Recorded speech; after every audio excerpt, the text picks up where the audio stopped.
दूसरी सुबह स्नान अपने कमरे के एक कोने में दीवार से आईना लटकाए शेव बनाने में मसरूफ था। उसने कमर के गिर्द एक तौलिया बांध रखा था। स्नान उन लोगों में से था जो शेव बनाते वक्त ब्रश और साबुन से खूब खेल खेलते हैं। नतीजतन इस अमल के इख्तिताम पर हर तरफ झाग ही झाग नजर आती है।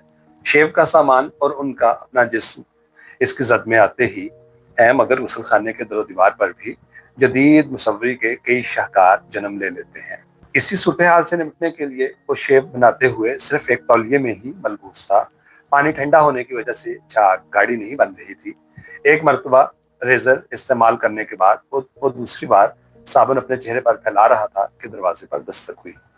उसने सर झुकाकर तौलिए के कोने में से गालों पर लगा साबुन पूछा और आगे बढ़कर दरवाजा खोल दिया। बाहर मैडम जी अपने खजान रसीदा होंठों पर शरारत आमेज मुस्कुराहट सजाए उसे टुक टुक तक रही थी। उसने पहले तो स्नान की कमर के गिर्द लपेटे मुखसर तौलिए की जानिब देखकर एक ठंडी सांस भरी और फिर एकदम कहने लगी, ओह लाला, तुम अभी तक तैयार नहीं हुए? क्या बात है मैडम जी? उसने तौलिए की गिराह को थामते हुए नागवारी से पूछा। तुम तो कहते थे कि मैं ऐसी रोमानवी मुहिमजोई के लिए मौजू नहीं हूँ। स्नान को ख्याल आया कि हूँ हो ना हो मैडम को पिछली शब के हंगामे की खबर हो गई है। कैसी रोमानवी मुहिमजोई? वो तो हम दोनों सिर्फ कॉफी पी रहे थे। मैं जैनी की बात नहीं कर रही। वहां तो सिर्फ रुमान ही रुमान है। मुहिमजोई का मरहला नोटों से ही तय कर लिया जाता है। स्नान को गुस्सा आ गया। मैडम जी ने शायद चुस्की लगाने के लिए शाम का भी इंतजार नहीं किया। आप बुरा ना माने तो इस वक्त मुझे तैयार होकर कहीं बाहर जाना है। मैं तो बुरा नहीं मानूंगी, मगर वो छोटी सी मोटी सी औरत जो पिछले 10 मिनट से नीचे गली में तुम्हारा इंतजार कर रही है, वो जरूर बुरा मानेगी। मैडम जी ने खिड़की की तरफ इशारा करते हुए कहा। ओह, सनान ने सर हिलाया और जल्दी से खिड़की से नीचे झांका। फुटपाथ के किनारे फ्रांसीसी कार सतरान के सबसे नन्हे मुन्ने मॉडल में स्टीयरिंग थामे मुंह फैलाए पास्कल बैठी थी। सुबह खैर, सनान ने हाथ हिलाकर कहा। पास्कल ने बड़े आराम से सर उठाकर ऊपर सनान की जानब देखा। काहिल अल वजूद लड़के, तुम अभी तक तैयार नहीं हुए? उसने जानबूझकर इतने जोर से कहा कि फुटपाथ पर चलने वाले राहगीर मुंह उठा उठाकर ऊपर सनान की तरफ देखने लगे। दो बूढ़ी औरतें वहीं रुक गईं और सनान को ऐसे घूरा जैसे कह रही हूं कि नीचे दफा क्यों नहीं होते, क्यों उस नन्ही सी जान को हलकान करते हो। ऊपर कमरे में चली आओ पास्कल, सनान ने होले से कहा। पास्कल ने कुछ कहे बगैर नफी में सर हिला दिया और उंगली के इशारे से उसे नीचे आने को कहा। फुटपाथ पर खड़ी हुई बूढ़ी औरतों ने सनान को कहर आलूद नजरों से देखा, जैसे वो इस बात से नाखुश हूं कि एक ऐसा लड़का जिसके बदन पर बुनियाद तक नहीं है, इस भोली वाली लड़की को अपने कमरे में आने की दावत क्यों दे रहा है। और फिर आगे चल दी। अभी आया, सनान ने जल्दी से कहा और खिड़की बंद कर दी। उसने वहीं खड़े अपने चेहरे पर लगा बाकी मांदा साबुन तौलिए से पूछा और कपड़े बदलने लगा। मैडम जी अभी तक दरवाजे के पास खड़ी थी। शुक्रिया मैडम, उसने झुककर कहा। मैडम जी टस से मस ना हुई। शुक्रिया मैडम, उसने एक मरतबा फिर झुककर कहा। मैंने कपड़े बदलने हैं। मैडम जी ने एक निहायत सर्द किस्म की आह भरी शरारती लटका। उसने अपनी उंगली सनान के चौड़े सीने पर ठूंकते हुए कहा और हंसती हुई कमरे से बाहर निकल गई। सनान कपड़े बदलकर नीचे गली में आया तो पास्कल उसी तरह मुंह बनाए कार में बैठी थी। सुबह खैर, सनान ने बगैर छत की कार के हैंडल पर हाथ रखते हुए कहा। 10 बज रहे हैं। पास्कल ने सर उठाकर उसे घूरा और मैं पूरे 15 मिनट से यहाँ खड़ी मतवातर हार्न बजा रही हूँ। ऊपर कमरे में आ जाती, इतनी सारी सीढ़ियां चढ़ने की हिम्मत ना थी। और फिर तुम्हारी मालकिन जो दरवाजे के बाहर खड़ी थी खुद ही कहने लगी कि वो तुम्हें बुला लाएंगी। हाँ मैडम जी, खिल उठी थी तुम्हारा नाम सुनकर, पास्कल ने मुंह बनाकर कहा। हाँ, उसकी तबीयत में बेहद शौकी है, सनान ने जवाब दिया। इस उम्र में भी? पास्कल स्टीयरिंग छोड़कर साथ वाली नशिस्त पर खिस गई। बहरहाल कार तुम चलाओ। मैं? सनान घबरा गया। हाँ, मुझसे ठीक तरह ब्रेक नहीं लगती। हम लोग ये नीच काम नहीं करते, सनान ने बड़े गुस्से से सीना फैलाकर कहा। हमारे यहाँ कार चलाने के लिए शोफर रखे जाते हैं। वाकई? पास्कल ने फौरन यकीन कर लिया। और क्या? स्नान हंस दिया और फिर संजीदा होकर कहने लगा। तुम ही चलाओ पास्कल। दरअसल हमारे पूरे खानदान में आज तक किसी को कार खरीदने की तौफीक ही नहीं हुई और इसीलिए मैं ड्राइविंग के मामले में बिल्कुल कोरा हूँ। पास्कल ने इत्मीनान का सांस लिया और फिर हंसते हुए कहने लगी, चलो तुम भी क्या याद करोगे, आज मैं तुम्हारे शोफर की हैसियत से कार चलाऊंगी। तो फिर मैं पिछली नशिस्त पर बैठ जाता हूँ, सनान ने फ्राक से कहा। पास्कल ने जवाब में उसे बुरी तरह घूरा और वो मुस्कुराता हुआ उसके पहलू में बैठ गया। पास्कल ने कार स्टार्ट कर दी। वो मार्ग की तंग गलियों में से निकलकर पेरिस के अपर हाउस से गुजरकर वो कनकर चौक में आ गए। इस चौक का नाम पहले इनकलाब का चौक हुआ करता था। वो सामने जहां अब एक खूबसूरत फवारा है, ग्लोटेन गार्ड का शांसदहम का सरकलम किया गया था। पास्कल ने बाएं तरफ इशारा करके उसे बताया और फिर कार बाएं हाथ पर ही शांस पर मोड़ दी। वो बड़ी मुशाकी से कार चला रही थी, मगर बार बार उसकी नजरें सामने सड़क से हटकर स्नान पर मरकूज हो जाती। वो इस बेजा इल्तिफात से घबराहट सी महसूस कर रहा था। देखकर कार चलाओ, खामखा कोई हादसा कर बैठोगी। हादसा तो हो चुका है, पास्कल ने शरारत से कहा। और स्नान के मना करने के बावजूद उसकी तरफ देखे चली जा रही थी। आखिर मेरी तरफ क्या देख रही हो? यूनानियों का देवता अपोलो याद आ रहा है, उसने शोखी से कहा। जहां तक मेरी मालूमात का ताल्लुक है, स्नान ने झीमते हुए कहा, अपोलो दरमियाने का गंदमी रंग का आम सा आदमी ना था।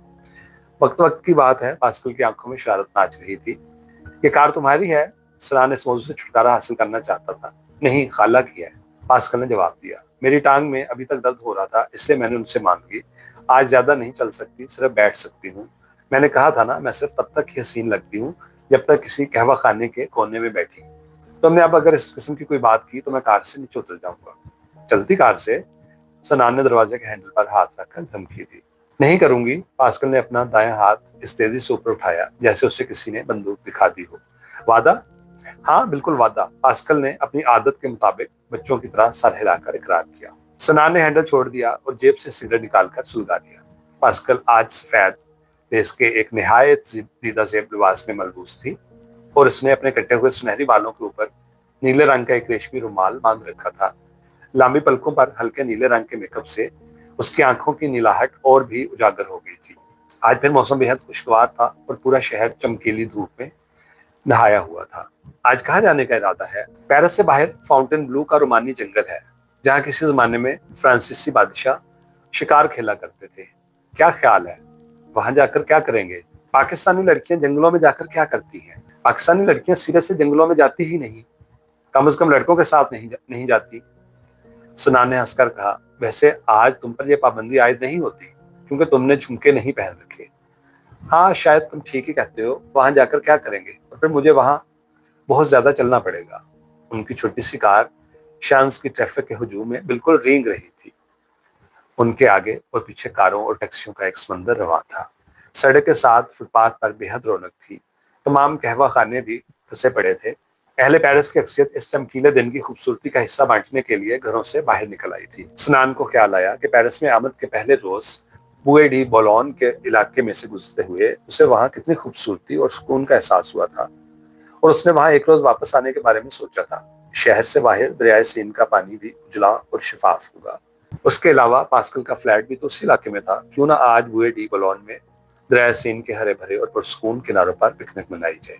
सनान ने तजवीज पेश की, लेकिन मछलियां पकड़ने के लिए बंसी और डोरी का इंतजाम कहाँ से होगा? सनान ने सर खुजाया। क्लेसा नोटरडेम के पहलू में फूलों का बाजार है, वहां मछलियां पकड़ने का सामान भी मिल जाएगा।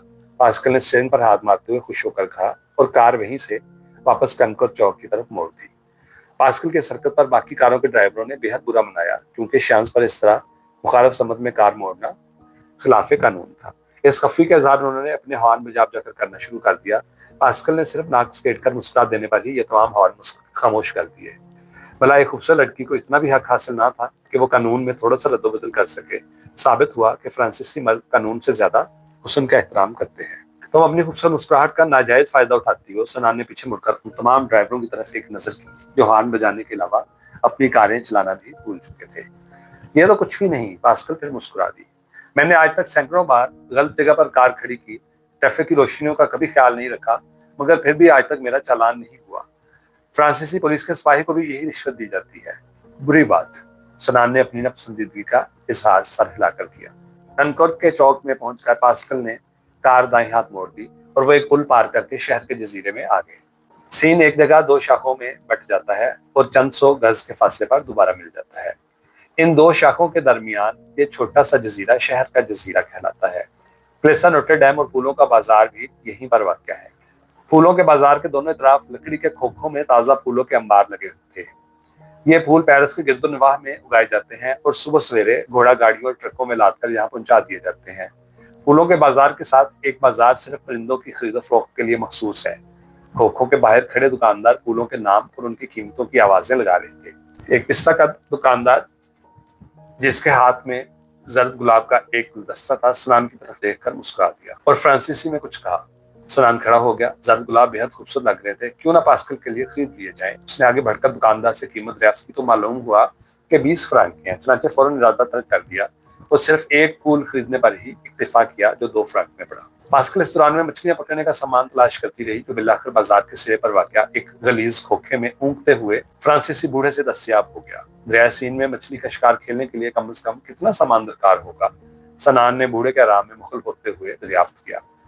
बूढ़े ने एक लंबी जमाई ली, अपनी फ्रांसीसी तर्ज की बेरी टोपी की नोक पलक दुरुस्त की और खांस कर बोला, कम से कम सामान। हाँ हाँ, सनान ने इस बात में सर हिलाया। बूढ़े ने एक नजर पास्कल पर डाली और अपनी बड़ी हुई दाढ़ी खुजाकर कहने लगा, 2 अमेरिकी बंसियां और डोरी 50 फ्रांक, मछलियों को पानी से बाहर निकालने का जाल 10 फ्रांक, कांटे पर लगाने वाले नकली कीड़े पकौड़े 20 फ्रांक फी दर्जन, प्लास्टिक का टब शिकार की हुई मछलियां रखने के लिए 10 फ्रांक, कुल 90 फ्रांक मोसियो, कुल 90 फ्रांक मोसियो। सनान ने बूढ़े की नकल उतारते हुए चिढ़कर कहा, मैंने मछलियां पकड़नी है बड़े मियाँ, मगरमच्छ नहीं। 90 फ्रांक बहुत ज्यादा है। और खोखे से बाहर जाने लगा। बूढ़े ने सनान के कंधे पर हाथ रख दिया। आपका इरादा वाकई मछलियां पकड़ने का है या मकसद मैडमोजेल के साथ एक खूबसूरत दोपहर गुजारना है? बस बैन बैन ही समझो, सनान ने फ्रांसीसियों की तरह अपने कंधे स्क्रेट कर जवाब दिया। तो फिर उसने कोने में पड़े एक लकड़ी के संदूक को खोलते सनान को मिर्जा सुनाया। मेरे पास इस्तेमाल शुदा बंसियां 5 फ्रांक फी के हिसाब से भी मौजूद हैं, कीड़े मकोड़े मुफ्त। तरे बयां, सनान अपने इकलौते सरमाए फ्रांसीसी पर उतर आया। बंसियां खरीद कर वो दोनों फूलों के बाजार में से गुजरकर सड़क पर आ गए जहां पास्कल की कार खड़ी थी। सनान ने बंसियां पिछली नशिस्त पर रख दी और आगे बैठ गया। पास्कल खड़ी रही।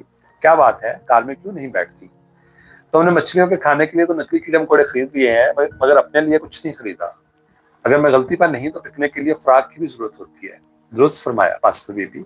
सनान ने कार से निकलकर पास्कल के आगे झुककर कहा और उसका बाजू थाम कर सड़क के पार एक कहवा खाने में चले गए। काउंटर के पीछे कहवा खाने का दराज का स्याह मूंछों वाला मालिक आज के पहले ग्राहक के इंतजार में खड़ा जमाइयां ले रहा था। उन्हें देखकर उसकी मूंछें नथनों से भिड़ने लगी और वो मुस्कुरा दिया। पास्कल ने सनान के मशवरे के मुताबिक सलाद, ताजा फल, पनीर और सूखा गोश्त वगैरह खरीद लिया। कहवा खाने के मालिक की आंखें इस दौरान में सनान पर लगी रही और उससे बगौर देखता रहा जैसे कुछ याद करने की कोशिश कर रहा हो। कदरे तामुल के बाद उसने सनान से मुखातब होकर फ्रांसीसी में कुछ कहा। पास्कल ने मुतरजम के फराइज अंजाम देते हुए बताया कि पूछ रहा है कि कौन से मुल्क से आए हो। सनान के मुंह से भी पाकिस्तान के अल्फाज पूरी तरह अदा भी ना हुए थे कि उसने गर्मजोशी से काउंटर के पीछे खड़े उसके कंधे पकड़ लिए। अल्हम्दुलिल्लाह, लहजा खालिस्तान अरबी था। कमर के गिर्द बंधा हुआ सफेद एप्रन उतार कर और काउंटर के पीछे से बाहर निकल आया और सनान को गले लगा लिया। उसके दोनों गालों पर बोसा दिया। सनान को अब मालूम हुआ कि फ्रांसीसियों ने ये आदत कहाँ से मुस्तार ली थी। अल्हम्दुलिल्लाह मुसलमान, वो कह रहा था। अल जज़ायरी मोहम्मद बकर। अल जज़ायर के रहने वाले मोहम्मद बकर ने मेहमान नवाजी का ऐसा भरपूर मुजाहिरा किया जैसे सनान और पास्कल पेरिस की किसी कहवा खाने की बजाय सहरा में उसके खैमे में मेहमान बनकर आ गए हों। कॉफी पिलाई, सैंडविच खिलाए और जाते वक्त खुराक की टोकरी में एक क्रीम केक तोहफे के तौर पर रख दिया। उस अल जज़ायरी ने इस तरह तमाम इस्तकबाल किया है जैसे तुम आपस में रिश्तेदार हो। पास्कल ने कहवा खाने से बाहर कदम रखते ही बड़ी हैरत से कहा, हम दोनों एक ही डोर में बंधे हुए हैं जिसका नाम इस्लाम है। हाँ, हम इस नाते से रिश्तेदार होते हैं। पास्कल बेहद मुतासिर नजर आ रही थी। एक मरतबा फिर कार कनकॉर्ड के चौक में से दाएं हाथ मुड़ी। शांस को तय करके वो फतह की महराब तक आ गए जिसके गिर्द एक बड़े गोल चक्कर में सैकड़ों कारें चींटियों की मानद रेंग रही थी। 12 खूबसूरत सड़कें अपनी सारी ट्रैफिक इस गोल चक्कर में उगल रही थी और फिर वही ट्रैफिक दोबारा इन्हीं सड़कों में जज़ब हो जाती। बोए डी बॉलोन फतह की महराब के दूसरी तरफ निकलती हुई सड़क एवेन्यू फाक के सिरे पर था। पास्कल ने अपनी नन्ही मुन्नी कार गोल चौक में डाल दी जो देव कामत ट्रकों और लंबी अमरीकी कारों के दरमियान वाकई चुनटी की तरह लग रही थी। खासी देर के बाद सनान को एहसास हुआ कि पास्कल एवेन्यू फाक में मुड़ने की बजाय मुतवातर गोल चक्कर के गिर्द घूमे जा रही है। ये क्या हो रहा है? सनान ने हैरान होकर पूछा। पास्कल सुनी अनसुनी किए चक्कर के गिर्द ही कार चलाती रही। उसका चेहरा चमकीली धूप के असर से सुर्ख हो रहा था। आखिर तुम एवेन्यू फाक में कार क्यों नहीं मोड़ती?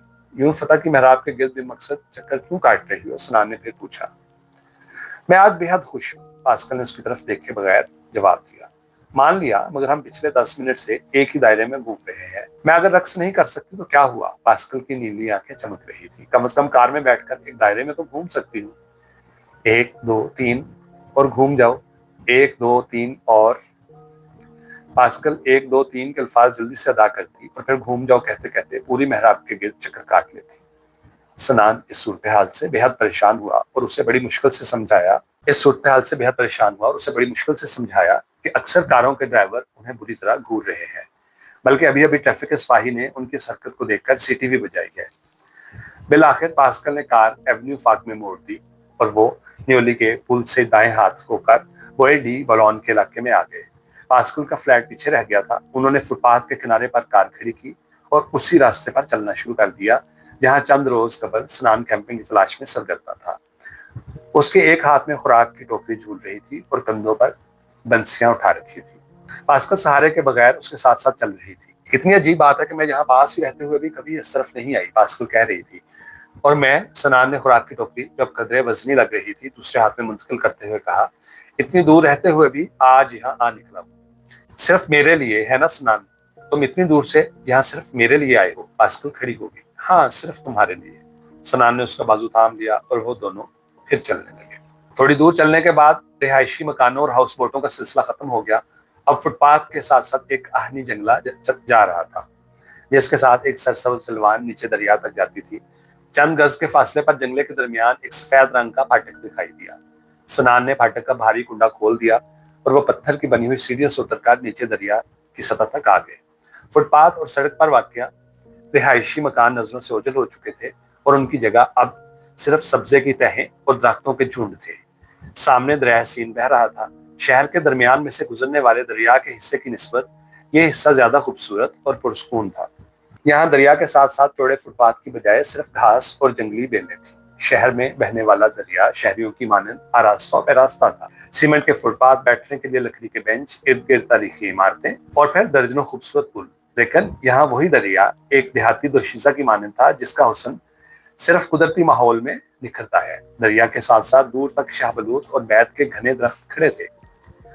जंगली बेलें दरिया की सतह तक आई हुई थी। हवा चलती तो उनके खुशनुमा फूल और हरे भरे पत्ते दरिया के पानी में छुपकर डुबकी लगाते और फिर बाहर आ जाते, जैसे कोई राजहंस अपनी प्यास बुझा रहा हो। सूरज की किरणों में अब हिद्दत नुमाया हो रही थी। सनान ने दरख्तों के झुंड में एक सायादार और पुरसकून जगह का इंतखाब करके वहां अपनी सफेद बरसाती बिछा दी और पास्कल को बैठने के लिए कहा। शुक्रिया मोसियो। पास्कल ने एक नाजुक अंदाम बैलेरिना की माने दोनों हाथों से अपने सफेद लिबास के कोने पकड़कर उन्हें कदरे ऊपर उठाया और फिर सफेद बरसाती पर एक खूबसूरत राजहंस की माने विराजमान हो गई। सनान उसे देखता रह गया। वो इस वक्त बेहद हसीन लग रही थी। सनान हूँ, उसने एकदम चौंक कर कहा। क्या है? वो बेचारी मछलियां अपने कीड़े मकोड़ों का इंतजार कर रही होंगी। राजहंस का चेहरा एक फूल की मानंद खिला हुआ था। हाँ, तुम यहीं बैठो। सनान ने झुककर बंसियां उठा ली, मगर उसकी नजरें अभी तक पास्कल पर जमी थी। सफेद लिबास के पस मंजर में सिर्फ उसका खूबसूरत गोल चेहरा नुमाया था। क्या देख रहे हो सनान? पास्कल की नीली आंखें बेहद शफाफ थीं।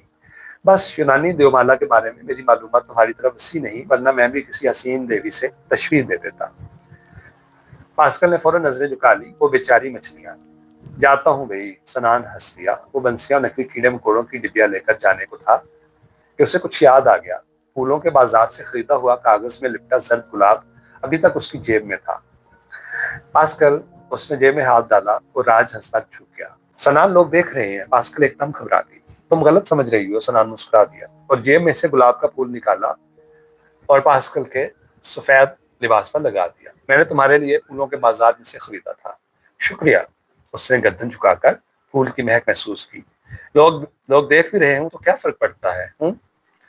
जी नहीं। सनान ने सर हिलाया और बंसियां कंधे पर रखकर दरिया की जानिब चल दिया। दरिया का पानी धुली धुलाई सफेद चादर की मानंद सलवटों से पाक था और उस पर एक पुरसकून झील का गुमान हो रहा था। दूसरे किनारे पर जंगल ज्यादा घना था या कम से कम दिखाई दे रहा था। कभी कभार कोई कश्तीरान दरिया की सतह को चीरता हुआ न्योली के पुल की जानिब से निकलता तो तलातम बर्पा हो जाता। हल्की लहरें किनारों तक पहुंचती और छपाक छपाक पत्तों और फूलों को बोझ से देती। सनान वहीं घास पर बैठ गया और दोनों कुंडियों के साथ एक एक नकली मेंढक लगाकर उन्हें पानी में डाल दिया। बंसियों को किनारे के साथ गीली मिट्टी में अच्छी तरह गाड़ कर वो वापस पास्कल के पास आ गया, जो अब सफेद बरसाती पर लेटी हुई पेरिस वीकली इंफॉर्मेशन के सफात पलट रही थी। धूप की तमाज़त से उसका चेहरा लाल भभूका हो रहा था। सनान ने अपना नीला कोट उतारा और पास्कल के पहलू में बिछाकर वहीं बैठ गया। वो रिसाला पढ़ने में मगन रही। इसमें देखकर बताना कि कल लुधर का अजायब घर खुलेगा या नहीं। کبھی کوئی دوست مل جاتا ہے اور کبھی وہاں تعطیل ہو جاتی ہے. میں کل ضرور دیکھنا چاہتا ہوں, سنان نے پوچھا. کل بہت دور ہے, اس وقت میں صرف آج کے بارے میں سوچ سکتی ہوں. اس نے رسالہ پھیلا کر اپنا چہرہ ڈھانپ لیا اور گنگنانے لگی. اے پاسکل بی بی, سنان نے رسالے پر اس جگہ انگلی بجائی جہاں اس کی ستما ناک ابری ہوئی تھی. اگر مجھے صرف مچھلیوں کی رفاقتی پسند ہوتی تو بازار سے درجن بھر خرید کر اپنے گھر میں ٹانگ لیتا اور خوش ہو جاتا. بھلا اتنے تردد کی کیا ضرورت تھی؟ میرے عین اوپر درختوں کے پتے بے حد چدرے ہیں, سورج کی تیز کرنیں چھن چھن کر میرے چہرے پر پڑ رہی ہیں, اس لیے میں نے رسالہ اوپر رکھ لیا. اس نے رسالے کا ایک کونا اٹھا کر سنان کی طرف دیکھا اور پھر آنکھیں موند لی. تم باتیں کرتے رہو, میں سن رہی ہوں. سنان نے ایک نظر کنڈیوں کی جانب دیکھا جو ابھی تک ساکن پانی کی سطح پر تیر رہی تھی, اور وہیں نرم اور ٹھنڈی گھاس پر بچھے اپنے نیلے کوٹ پر لیٹ گیا. پاسکل نے ٹھیک کہا تھا. سنان کے کبھی عین اوپر پتوں میں سے دھوپ کے دائرے چمکتے اور آنکھوں کو خیرہ کر کے غائب ہو جاتے. ہوا سرسراتی ہوئی گھنے پتوں میں سے گزرتی تو ایک مبہم سے شور کے ساتھ خوشگوار خنکی کا احساس ہوتا. آج کا دن کافی گرم تھا. دریا کی چمکیلی سطح پر سورج کی ترچھی کرنیں جذب ہو رہی تھی. غبار کی ایک دھندلی تہ پانی پر معلق تھی. سنان کی آنکھیں بند ہونے لگی. اسے بے حد نیند آ رہی تھی. دوسرے کنارے کے گھنے درختوں میں کوئی جنگلی پرندہ چہچہانے لگا. اسے گرمیوں کی وہ تپتی دوپہریں یاد آ گئی جب وہ اپنے گاؤں سے نکل کر راہٹ کی جانب جاتا ہوا راستے میں کیکر کے درخت کی پرخار اور چھدری چھاؤں میں دم لینے کے لیے رکتا تو شاخ پر جھلستی ہوئی اکلوتی فاختہ کو کی دہائی پہنچا دیتی. فاختہ کی آواز سنان کے لیے ایک گرم اور تپتی دوپہر کی علامت بن گئی. سو گئے ہو؟ پاسکل نے رسالے کا کونا اٹھا کر جھانکا. اس کی آنکھیں نیند سے سرخ ہو رہی تھی. سنان نے آنکھیں کھول دی اور پاسکل کی طرف دیکھ کر مسکرا دیا. وہ اپنے آپ کو بے حد سست اور ہلکا پھلکا سا محسوس کر رہا تھا. اسے یوں لگا جیسے وقت ٹھہر گیا ہو, ہر چیز اپنی اپنی جگہ پر ساکت ہو کر رہ گئی ہو. دریا میں پڑی ہوئی 2 ساکن کنڈیاں ہیں اور پاسکل کا سفید لباس ہے, زرد گلاب. بس. کیا تم پاکستان میں بھی مچھلیاں پکڑنے جایا کرتے تھے؟ پاسکل نے کنڈیوں کی جانب اشارہ کرتے ہوئے پوچھا. سنان اس سوال کا جواب دینے کے لیے بچپن کی حدوں تک چلا گیا. اس کی نظروں کے سامنے دھول مٹا ہوا ایک گرم اور دور افتادہ گاؤں بننے لگا. اب تو کبھی اتفاق نہیں ہوا, البتہ بچپن میں جب گرمیوں کی چھٹیاں ہوتی تو میں اپنی نانی اماں کے پاس گاؤں چلا جاتا تاکہ وہاں کے پرسکون ماحول میں سکول میں دیا ہوا چھٹیوں کا کام کرنے میں آسانی ہو. چونکہ ان دنوں وہاں بجلی وغیرہ تو تھی نہیں, اس لیے ہمارے کچے مکان کے کوٹھے پر 2 چارپائیاں ایک دوسرے کے سہارے ترچھی کھڑی کر دی جاتی اور ان کے نیچے زمین پر ایک دوہرا کھیس بچھا دیا جاتا. اس طرح کھلی فضا میں ایک خیمہ سا تیار ہو جاتا جہاں تیز دھوپ سے بچاؤ ہوتا اور گرم ہوا بھی لگتی رہتی. چند روز تو پوری دل جمی سے وہاں بیٹھ کر صبح سے شام تک حساب کے سوال حل کرنے اور جواب مضمون لکھنے میں گزارتا. اس کے بعد میری نظریں بے اختیار مسجد سے پرے جلاحوں کے گھروں کے ساتھ واقع گدلے جوڑ کی طرف اٹھنے لگتی. ان دنوں مچھلی پکڑنے کا کانٹا ایک آنے میں مل جاتا تھا. بانس جوڑ کے کنارے سے توڑ کر لے آتا اور ڈوری نانی اماں بٹ دیتی. چلیے, وہ 90 فرانک والا مچھلی پکڑنے کا سامان مکمل ہو گیا. مچھلی پھانسنے کے لیے نکلی مینڈک اور کیڑے مکوڑے وغیرہ تو ملتے نہ تھے, اس لیے میں اصلی کینچووں کی تلاش میں فاجو جاٹ کے مالٹوں کے باغ کے پہلو میں بہتی ہوئی پانی کی نالی پر چلا جاتا. میں اپنے ننھے منھے ہاتھوں سے نالی کی نم اور سیلی مٹی کھوتا تو نرم نرم کینچوے ادھر سے رینگ کر ادھر سما جاتے. میں انہیں دم سے پکڑ کر مٹی سے باہر نکالنے کی کوشش کرتا تو ان میں سے اکثر ٹوٹ جاتے. ان قیمتی کینچووں کو گیلی مٹی کے ساتھ ملا کر کپڑے کی ایک تھیلی میں ڈال کر واپس جوڑ پر آ جاتا. جوہڑ کے کنارے بے حد اونچے تھے اور جون جولائی کے ابلتے ہوئے سورج کی حدت سے ان پر بیٹھنا مشکل ہو جاتا. بہرحال میں جھولی میں سے اپنا سارا سامان نکال کر زمین پر رکھتا اور پھر بڑے پیار سے ایک کینچوا نکال کر اس کے 2 ٹکڑے کر لیتا. آدھا کینچوا کانٹے پر کھینچ کر اسے تھوک سے بھگوتا اور جوہڑ کے گدلے کائی زدہ پانی میں ڈال دیتا. اس کے بعد میری آنکھوں سے جھپکنے کا عمل غائب ہو جاتا. میں پوری گرم دوپہر دیدے پھاڑے بانس کے تنکے پر نظریں جمائے اکڑوں بیٹھا اس کی ڈبکی کھانے کا انتظار کرتا رہتا. اس سے پہلے میں کنارے کے ساتھ ایک گڑھا کھود کر اس میں پانی بھر دیتا تاکہ شکار کی گئی مچھلیاں اس میں رکھی جا سکیں, مگر اس کی نوبت کم ہی آتی. کبھی کبھار کوئی کچھوا میری قیمتی کنڈی ہڑپ کر کے بانس اور ڈوری سمیت جوہڑ کے گدلے پانی کی تہہ میں جا بیٹھتا. تم نے کبھی کچھوا دیکھا ہے پاسکل؟ پاسکل کی جانب سے کوئی جواب نہ آیا. وہ سو چکی تھی. سنان آہستہ سے اٹھا اور دریا کے کنارے چلا گیا. کنڈیوں کو پانی میں سے نکال کر اچھی طرح دیکھا. نکلی مینڈک یوں کے توں تھے, انہیں مچھلی نام کی کوئی چیز چھو کر بھی نہیں گئی تھی. وہاں سے کچھ دور دریا کے کنارے پر 2 نہایت موٹے فرانسیسی اور ان کی اتنی ہی موٹی بیویاں पिकनिक मना रहे थे। उनके साथ एक छोटी सी लड़की पानी में पांव लटकाए मुंह बनाए बैठी थी। घास पर बिछे एक सफेद कपड़े पर खुराक की टोकरियां और सुरख फ्रांसीसी शराब की मुतअद्दद बोतलें रखी थी। औरतें ऊंधी लेटी धूप सेक रही थी और मर्द खामोशी से अखबार पढ़ने के साथ साथ बोतलों से मुंह लगाए शराब भी पी रहे थे। उनके सामने बंधी हुई कश्ती पर, जो शायद उनकी अपनी थी, मछली पकड़ने वाली चंद कुड़ियां पानी में पड़ी थी। एक मर्द ने शराब की खाली बोतल दरिया में फेंकी, जो गड़ाप से पानी में डूब गई। हल्का से ताश पैदा हुआ और फिर हर सू खामोशी छा गई। सनान ने नकली मेंढकों को एक मरतबा फिर मजबूती से कुंडियों के साथ लगाया और उन्हें बेदिली से पानी में फेंककर वापस चला आया। पास्कल अभी तक सो रही थी। दरिया की जानब से हवा का एक झोंका आया, दरख्तों के पत्तों में हल्का सा शोर हुआ और फिर वही सुकूत तारी हो गया। सनान ने अपना नीला कोट तह करके सर के नीचे रखा और घास पर लेट गया और फिर जाने कब नींद ने उसे अपनी ठंडी और आरामदेह आगोश में लेकर थपक थपक कर सुला दिया। उसकी आंख खुली तो दरख्तों के पत्तों में से चमकने वाली सूरज की तेज रोशनी में नरमाहट आ चुकी थी। उसने करवट बदलकर दूसरी जानब देखा। वहां सिर्फ उसकी शिकनों से भरपूर सफेद बरसाती सिमटी पड़ी थी। वो उठकर बैठ गया। पास्कल दरिया के किनारे पानी में पांव लटकाए बैठी थी। वो कुंडियों को पानी में से निकालकर उलट पलट कर देखती और फिर वापस डाल देती। दोपहर ढल चुकी थी। दरख्तों तले अब कदरे खुनकी का एहसास हो रहा था। सनान ने खुराक की टोकरी और बरसाती उठाई और दरिया के किनारे की तरफ चल दिया, जहाँ अभी तक धूप थी। पास्कल ने उसके कदमों की आहट सुनकर अपनी गर्दन को हल्का सा खम देकर पीछे देखा और फिर मुस्कुराकर मुंह फेर लिया। उसने किनारे के साथ बरसाती बिछा दी और खुराक की टोकरी वहां रखकर खुद पास्कल के साथ आ बैठा। दरिया की सतह पहले की तरह पुरसकून थी, मगर गुबार की हल्की तह जो दोपहर को पानी के ऊपर मौलिक थी, अब मौजूद ना थी। सूरज की किरणों में पिलाहट का अंसर नुमाया हो रहा था। पास्कल अपने पाँव को खम देकर किनारे की गदली मिट्टी नाखूनों से कुरेदती तो वो कीचड़ आलूद हो जाता। फिर वो अपना लिबास ऊपर खींचकर पाँव पानी में डालकर हिलाती तो कीचड़ दरिया की सुस्त लहरों से आहिस्ता आहिस्ता घुलता और उसका शिफाफ पाँव धुलकर एक सफेद मछली की तरह तैरने लगता। पास्कल ने नजर उठाकर स्नान की जानिब देखा। इस खराट बूढ़े ने हमें मछलियां फांसने के लिए जो नकली मेंढक दिए थे वो इस्तेमाल शुदा है। उसने लोहे का मेंढक स्नान को दिखाते हुए सर हिलाकर कहा। इसका रंग उतर चुका है, इसलिए मछलियां फौरन पहचान जाती हैं कि ये असली नहीं है। असली मेंढक तो अहले फ्रांस वैसे ही शाम के खाने पर हड़प कर जाते हैं, सनान ने हंसकर कहा। इस वक्त मुझे इतनी भूख लग रही है कि अगर और कुछ खाने को ना मिला तो शायद मैं ये लोहे के मेंढक ही खा जाऊं। उसने पेट पर हथेली जमाकर मुंह बना लिया। इसकी जरूरत पेश नहीं आएगी। सनान वहां से उठा और टोकरी में खुराक निकालकर बरसाती पर रखने लगा। पास्कल अभी तक पानी में पाँव डाले बैठी थी। वो मेंढक अगर असली नहीं है, तुम्हारा पाँव तो सचमुच का है ना कोई मछली जरूर काट लेगी। सच? पास्कल ने एकदम पाँव बाहर निकाल लिए और दोनों हाथ बुलंद करके कहने लगी, सनान प्लीज जरा मेरी मदद करो। सनान ने आगे बढ़कर उसके बाजू थाम लिए और वो उठ खड़ी हुई। उसके सफेद लिबास पर जा बजा कीचड़ लगा हुआ था। इतने अच्छे लिबास का तुमने यहाँ बैठकर सत्यानाश कर लिया है। सनान ने जमीन पर बैठकर रुमाल से लिबास पर लगा हुआ कीचड़ साफ करना शुरू कर दिया। नहीं सनान, पास्कल ने उसका हाथ पकड़ लिया। इस लिबास को यूं ही मैला चैला और कीचड़ से भरा हुआ रहने दो। वो क्यों? सनान खड़ा हो गया। तुम्हारा दिया हुआ जर्द गुलाब का ये फूल हमेशा इस कीचड़ आलूद लिबास पर लगा रहेगा। इसकी शिकनें मुझे इस खूबसूरत दोपहर की याद दिलाएंगी जब मैं तुम्हारी बरसाती पर लेटी दरख्तों के छदरे पत्तों में किरणों की झिलमिल देख रही थी। इस पर लगी हुई यह घास, चंद पत्ते, मिट्टी और फिर ये कीचड़ मुझे पुए डी बलौन में सेन के किनारे तुम्हारे साथ गुजारे हुए आज के दिन की याद दिलाएंगे। इन सब में यादों की महक रच गई है।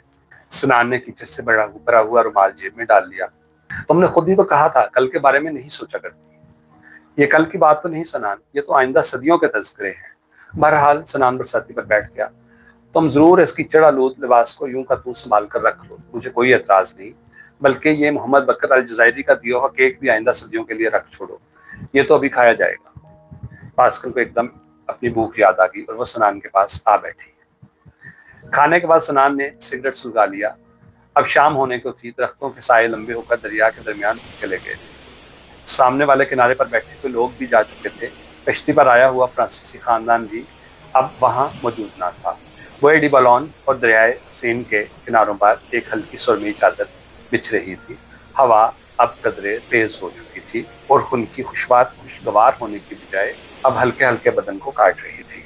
पास्कल अपने दोनों बाजू आगोश में समेटे घुटनों पर सर रखे दरिया की सतह पर नजरें जमाए कुछ सोच रही थी। हवा का एक झोंका आया और उसने एक झुरझुरी सी ली। सनान ने घास पर पड़ी बरसाती उठाकर उसे उड़ा दी اور اپنا بازو اس کے کندھوں پر رکھ دیا۔ پاسکل سمٹ کر اس کے ساتھ آ لگی۔ اس کی دودھیا باہوں میں سے نم سنگ مرمر کی خوشبو اٹھ رہی تھی۔ تھوڑی دیر کی خاموشی کے بعد سنان نے پاسکل کی جانب دیکھا تو اس کی نظریں بدستور دریا کی سطح پر جمی تھی۔ اس نے کنارے سے بھربری مٹی کا ایک ڈھیلا اٹھا کر عین اس جگہ پھینکا جہاں پاسکل دیکھ رہی تھی۔ ایک چھوٹا سا دائرہ ابھرا اور پھر پھیلتا ہوا اس کے قدموں میں آ لگا۔ پاسکل مسکراتی۔ کیا سوچ رہی ہو؟ سنان نے پیار سے پوچھا۔ میں سوچ رہی ہوں کہ کیا اس کرسمس پر بھی میں اپنے کمرے میں کرسمس کا درخت سجائے اکیلی ہی بیٹھی رہوں گی۔ اس نے یہ فکرہ اس انداز میں ادا کیا جیسے وہ اس کا قطعی جواب سننا چاہتی ہو۔ نہیں، سنان نے اس کا کندھا آہستہ سے دبایا۔ تم اس مرتبہ بالکل اکیلی نہیں ہوگی پاسکل۔ اس کا مطلب ہے کہ وہ ایک دم سیدھی ہو کر بیٹھ گئی۔ اس کا مطلب وہ نہیں جو تم سمجھ رہی ہو پاسکل۔ جس طرح تم جسمانی طور پر معذور ہو، اسی طرح دنیا کا ہر شخص کسی نہ کسی وجہ سے معذور ہوتا ہے۔ بعض اوقات مجبوریاں بھی انسان کو اپاہج بنا دیتی ہیں۔ کیسی مجبوریاں؟ پاسکل کا چہرہ اتر گیا۔ ایک مشرقی معاشرے کی مجبوریاں، سنان نے آہستہ سے کہا، جنہیں شاید تم ایک مغربی لڑکی سمجھنے میں ناکام رہے۔ پاسکل، پاکستان میں میرے ماں باپ اور بہن بھائی میرا انتظار کر رہے ہیں۔ میں نے ان سے وعدہ کیا تھا کہ میں چند ماہ میں واپس لوٹ آؤں گا۔ میں ان کے پیار اور خلوص کے خوبصورت بندھنوں میں بری طرح جکڑا ہوا ہوں۔ یورپ میں تو ایسے مشرقی پیار اور خلوص کو جانچنے کے لیے پیمانے بھی نہ ہوں گے۔ مجھے ہر صورت واپس جانا ہے۔ میری بہنیں ایک ایسے بھائی کا انتظار کر رہی ہیں جو انہیں دنیا جہان سے پیارا ہے۔ میرے بھائی ایک ایسے دوست کے انتظار میں ہیں جن کے ساتھ وہ اپنا دکھ سکھ بانٹ سکیں۔ میرا باپ مجھے اس لیے اپنے پاس دیکھنا چاہتا ہے کہ اس کی کمزور باہوں کا سہارا بن سکوں، اور پھر میری ماں، وہ ایک بیٹے کی راہ تک رہی ہے جس کے چہرے پر وہ سہرے سجانا چاہتی ہے۔ مجھے ہر صورت واپس جانا ہے، اور اگر یہ تمام جذبات ایک ہی ہستی میں موجود ہوں تو میں بھی تمہیں بے پناہ پیار کرتی ہوں۔ میں بھی تمہارے ساتھ اپنا دکھ بانٹنا چاہتی ہوں۔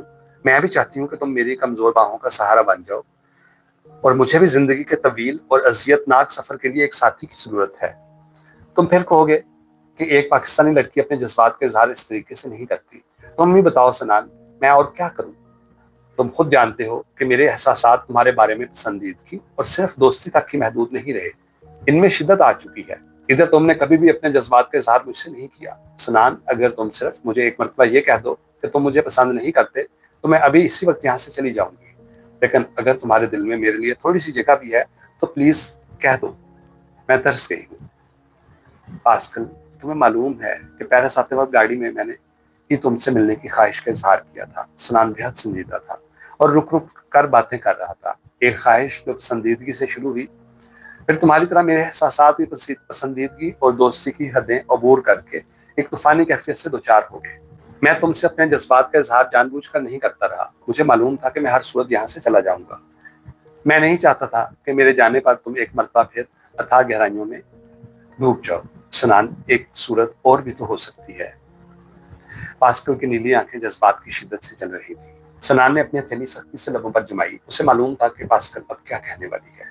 میں جب تمہیں پیرس میں رہنے کے لیے کہتی ہوں تو اس کا یہ مطلب ہوتا ہے کہ تم میرے پاس رہو، اور اگر تم میرے پاس رہو، کہیں بھی کسی شہر میں بھی، لاہور میں نہیں پاسکل، سنان نے قدرے درشتگی سے کہا۔ مگر کیوں؟ میں تمہارے ساتھ چلنے کو تیار ہوں۔ پیرس میں دریائے سین کے کنارے عائشہ کے حسین منصوبے بنا لینا بے حد آسان ہے، مگر وہاں لاہور میں گوال منڈی اور چوہٹہ، مفتی باقر جیسے علاقوں میں زندگی بسر کرنا بے حد دشوار ہے۔ میں ایک درمیانے درجے کی حیثیت کا انسان ہوں۔ ایک یورپی بیوی کے لیے جن لوازمات کی ضرورت ہے وہ میں کبھی بھی میسر نہیں کر سکوں گا، لیکن میں تو کچھ بھی نہیں مانگ رہی۔ میں اپاہج ہوتے ہوئے بھی گھر کا سارا کام کاج خود کر سکتی ہوں۔ کل میں نے تمہارے لیے کافی اور سینڈوچ بنائے تھے نا، میں نوکری بھی کر لوں گی۔ پاسکل، مجھے اپنے معاشرے کی اونچ نیچ کا علم ہے۔ ہمارے یہاں شادی صرف ایک فرد کی نہیں ہوتی، اس میں خاندان کے تمام افراد کی خواہشات کا دخل ہوتا ہے۔ ایک کامیاب شادی کے لیے جہاں میاں بیوی کا باہمی اتفاق ضروری ہے، اس سے کہیں زیادہ رشتہ داروں کی خوشنودی کا خیال رکھنا پڑتا ہے۔ تم ایک اجنبی معاشرے کی فرد کی حیثیت سے اس میں ناکام رہو گی، اور میں تمہیں کسی حال میں بھی سوگوار نہیں دیکھ سکتا۔